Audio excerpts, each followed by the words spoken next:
Hello my dear student, welcome back my YouTube channel R K sir. बच्चों, जैसे कि आपको मैंने पिछले क्लास में सिंगुलर और प्लूरल नाउन के बारे में बता चुका था। आज मैं आपको बताने वाला हूँ use of these, that, these, those, ये बताने वाला हूँ। और इसे मैं बताने वाला हूँ, इन्हीं को बताने के लिए मैं पहले आपको सिंगुलर नाउन और प्लूरल नाउन को बता चुका हूँ। मैं जानता हूँ कि जब मैं ये बनाऊंगा तो इसका यूज आएगा।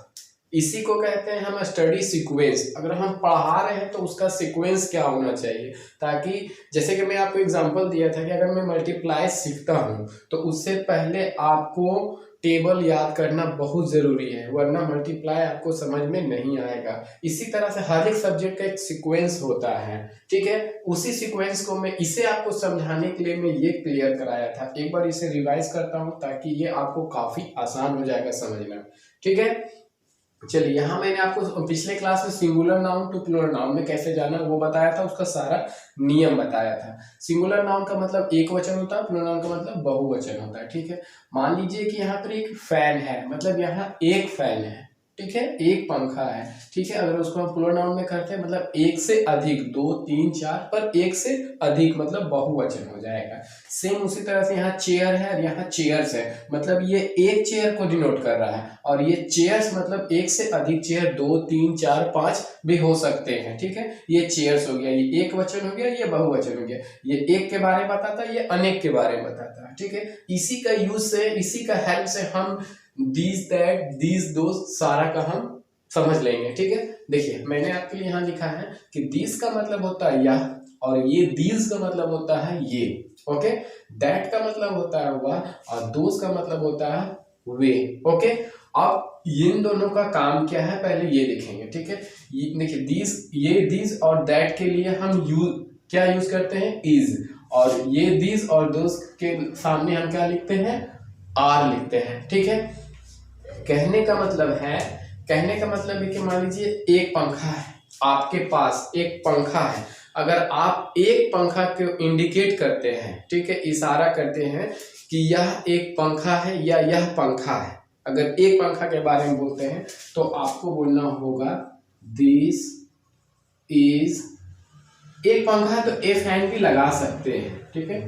This is a fan, okay. अगर यही एक पंखा को हम, वही जो आप बताएं सामने में जो फैन था, अगर यही पंखा को उठा के हम दूर रख देते हैं, तब आप कैसे इशारा करिएगा, आप दी से नहीं बोलिएगा, वो पंखा आपसे काफी दूर में है, तब आप बोलिएगा वह एक पंखा है या वह पंखा है। तो इस स्थिति में आपको बोलना होगा दैट इज ए फैन, वह एक पंखा है। इस स्थिति में हम क्या लिखेंगे, दैट इज ए फैन। तो इससे पता चलता है कि एक नाउन को बताने के लिए, एक नाउन को बताने के लिए हम दीज या दैट का उपयोग करते हैं, पर वही एक नाउन का स्थिति अगर नजदीक है तो दिस इज करके बोलेंगे, अगर वही एक नाउन अगर मतलब दूर में है तो हम उसको दैट लगा के बोलेंगे। जैसे यहाँ की दिस इज ए फैन, इसका मतलब ये पंखा आपके आसपास नजदीक में है, इसलिए हम बोले दिस इज ए फैन। अगर यही फैन आपसे दूर में रखा गया, वही फैन एक ही है, क्वांटिटी एक ही है, अगर वो फैन को हम दूर में रखते हैं तो हम बोलेंगे that is a fan, okay. तो इससे पता ये चलता है कि ये नजदीक के बारे में बताता है, ये दूर के बारे में बताता है। ये भी सिंगुलर नाउन को बताएगा, ये भी सिंगुलर नाउन को बताएगा। देखिए, फैन क्या होता है, सिंगुलर नाउन होता है। देखिए, तो दिस सिंगुलर नाउन को बताएगा, दैट भी सिंगुलर, बस अंतर ये है कि ये किसी आपके सामने में कोई भी नाउन अगर सिंगुलर नाउन में रखा हुआ है, ठीक है, तो दिस यूज कर देंगे, और वही सिंगुलर नाउन को अगर हम दूर में रख देते हैं तो हम कहेंगे दैट इज, जो भी नाउन होगा, अगर चेयर है तो चेयर, पेन है तो पेन, पर क्वांटिटी एक ही होना चाहिए, ठीक है। बस ये नजदीक के लिए और ये दूर के लिए यूज करते हैं, ठीक है। अगर फैन एक ना हो के अनेक फैन है, मतलब बहुवचन में है, तो बहुवचन में फैन का क्या रूप हो जाता है, फैंस। वही फैंस अगर बहुत सारा आपके नजदीक है तो नजदीक के लिए तो दीज था, पर सिंगुलर नाउन के लिए, पर बहुत सारा फैन है पर नजदीक में है, तब इस स्थिति में आपको ये वाला दीज का उपयोग करना होगा। दीज, ये पंखे हैं, तब यहां पर आपको क्या करना होगा, ऐसे दीज। अगर ये दीज रहेगा तो क्या रखेंगे सामने में, आर, दीज आर। अब बहुत सारे पंखे हैं मतलब प्लूरल नाउन में है तो फैंस, ओके। ये पंखे हैं, ठीक है। अगर वही सारे पंखे को उठा के हम दूर में रख देते हैं, ठीक है, हम उसे दूर में रख देते हैं, तो आप उसे क्या बोलिएगा, वे पंखे हैं। तो इस स्थिति में हम इसे उपयोग करेंगे, दोस्त का हिंदी होता है वे। तो देखिए कैसे उपयोग करेंगे, दोस्त, और दोस्त के सामने क्या रहेगा, आर, दोस्त आर फैंस, ठीक है। तो इससे क्या पता चल रहा है हमें, अगर एक वचन में कोई भी नाउन होगा, अगर सामने होगा तो दिस, अगर दूर में रखेंगे तो दैट, एक नाउन। अगर बहुत सारे नाउन आपके सामने हैं तो दीज आर, अगर वही बहुत सारे नाउन अगर दूर में रखा हुआ है तो हम कैसे इशारा करेंगे, दोज आर, चाहे नाउन कोई भी हो, ठीक है। मान लीजिए चेयर ही है, अगर एक चेयर नजदीक है तो दिस इज चेयर, अगर वही चेयर को हम दूर में करते हैं, एक ही चेयर को दूर में रखते हैं तो बोलेंगे दैट इज चेयर। देख लीजिए अगर सामने में है तो दिस इज चेयर कहेंगे, दिस इज चेयर, ओके, क्योंकि सिंगुलर नाउन में था, सामने में था। यही सिंगुलर नाउन को आपको दूर में रख देना है तो हम क्या बोलेंगे, वह कुर्सी है तो बोलेंगे that is chair, that is chair, okay. तो ये समझ में आ गया कि दिस सामने को बताता है और दैट दूर को बताता है, ठीक है। पर दोनों सिंगुलर नाउन को ही बताएगा, एक ही नाउन सामने हो या दूर हो, ठीक है, एक ही नाउन होना चाहिए, ठीक है। और क्या है, अगर एक कुर्सी था तो आप दिस लगा दिए नजदीक में, अगर वही एक कुर्सी दूर में रखा हुआ तो आप दैट बोल दिए। पर एक कुर्सी से ढेर सारे कुर्सी आपके सामने में रखे हैं तो आप क्या बोलेगा, ये कुर्सियां हैं, क्या बोलेगा, ये कुर्सियां हैं। तो इस स्थिति में यह नहीं होगा बल्कि ये वाला दीज होगा, दीज आर चेयर्स। देखिए ये प्लूरल नाउन हो गया क्योंकि बहुत सारी कुर्सी हैं, एक से अधिक होगा, ओके। तो दीज आर चेयर्स, वही सारे ढेर सारे कुर्सी को उठा के हम दूर में रख देते हैं, तब हम ये कुर्सियां नहीं बोलेंगे बल्कि हम क्या बोलेंगे, वे कुर्सियां हैं, वे कुर्सियां हैं। तो वो हम क्या हो जाएगा, दोज हो जाएगा, ठीक है, दोज। और दोज के आगे आर होता है, चेयर्स, बहुत सारे चेयर्स है तो प्लूरल नाउन में होगा, और चेयर का प्लूरल क्या होता है, चेयर्स। एक लास्ट एग्जांपल हम आपको समझाते हैं, आई थिंक उस एग्जांपल के बाद आपका दिस दैट दिस दोस का सारा प्रॉब्लम क्लियर हो जाएगा, ठीक है। देखिए हमने आपको बार बार यही कहा कि ये दिस एक को बताएगा, एक नाउन को, वो भी नजदीक के लिए बताएगा, और ये दैट एक नाउन को बताएगा पर दूर के लिए बताएगा। देखिए जैसे कि आप क्या बताते हैं, मान लीजिए कॉपी के बारे में, अगर सामने में आपका कॉपी रखा हुआ है तो आप कैसे उसको इंडिकेट करेगा, दिस इज कॉपी, क्या बोलेंगे, दिस इज कॉपी। अगर वही कॉपी को उठा के हम दूर में रख देंगे तो आप क्या बोलेंगे, दैट इज कॉपी। एक ही कॉपी था, खाली स्थिति चेंज हुआ, नजदीक है तो दिस बोल देंगे, अगर वही कॉपी दूर में है तो दैट इज कॉपी बोल देंगे, ओके।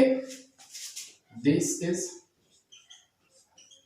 कॉपी, अगर वही कॉपी उठा के हम दूर में रख देते हैं तो आप क्या बोलिएगा, दैट इज कॉपी, ठीक है। ये सिंगुलर नाउन का नजदीक और दूर का बताता है, ठीक है। अगर कॉपी का बहुत सारे कॉपी आपके सामने में रखा हुआ तो आप दिस इज नहीं बोल सकते, सामने तो है पर बहुत सारे हैं, प्लूरल है तो प्लूरल के लिए ये दो यूज होता है, ठीक है। बहुत सारे कॉपी आपके सामने में तो आप क्या, ये कॉपियां हैं, ये कॉपियां हैं, तब आपको ये का इंग्लिश भी आपको मालूम है, इससे भी समझ सकते हैं, दीज आर, नीचे लिख देता हूँ लाइट का, शायद आपको प्रॉब्लम होगा।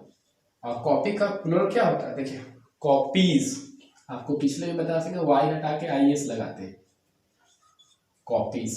अगर वही सारे प्लूरल को, कॉपी को उठा के हम कॉपियों को उठा के दूर में रख देते हैं, सामने था तो बोले ये कॉपियां हैं, और अगर दूर में रख देंगे तो बोलेंगे वे कॉपियां हैं, तो वे का इंग्लिश क्या होता है, दोज।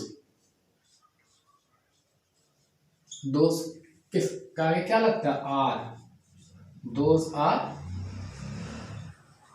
कॉपीज। समझ में आ रहा है किस तरह से हम लोग एक नाउन को दिखाने के लिए इन दोनों को यूज करते हैं, और अधिक नाउन को लिए, एक से अधिक नाउन, प्लूरल नाउन को दिखाने के लिए दिस और दोज का उपयोग करते हैं। अगर एक नाउन नजदीक में है तो दिस का उपयोग करेंगे, अगर एक नाउन दूर में है तो दैट का उपयोग करेंगे। अगर प्लूरल नाउन नजदीक में है तो ये दिस का उपयोग करेंगे, अगर यही प्लूरल नाउन को उठा के दूर में रख देंगे तो दोस का उपयोग करेंगे, ठीक है। और दिस के, और इन प्लूरल नाउन के लिए आर लगता है, ठीक है, these are, those are, this is, that is. यहां तक तो शायद आपका क्लियर हो गया होगा।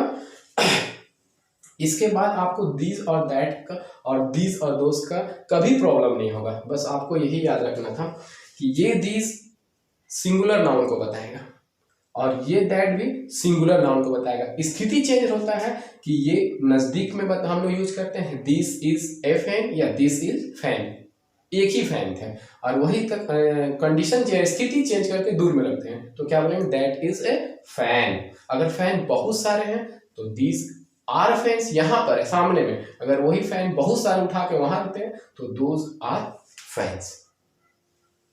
आई थिंक यहां से आपका सारा क्लियर हो गया होगा, this that this those. Okay, तो आज के लिए इतना ही, फिर हम लोग मिलते हैं नेक्स्ट क्लास में न्यू टॉपिक के साथ। तब तक के लिए बाय बाय, टेक केयर। और जाने से पहले अगर मेरे पढ़ाई आपको अच्छा लगता है तो सारे यूट्यूबर यूज करते हैं, मैं भी यूज कर रहा हूँ कि आप मेरे चैनल को सब्सक्राइब करिए, अब बेल आइकन में प्रेस रखिएगा ताकि मेरा पढ़ाया हुआ सबसे पहले आप तक पहुंचे, और मेरे वीडियो को ज़्यादा से ज़्यादा शेयर करिए ताकि और बच्चे तक पहुंच सके और मेरे पढ़ाने के वे को समझ सके और कमजोर से कमजोर बच्चे इस पढ़ाए हुए चीज को समझ सके। ओके, एक बार फिर से कहता हूँ बाय बाय, टेक केयर।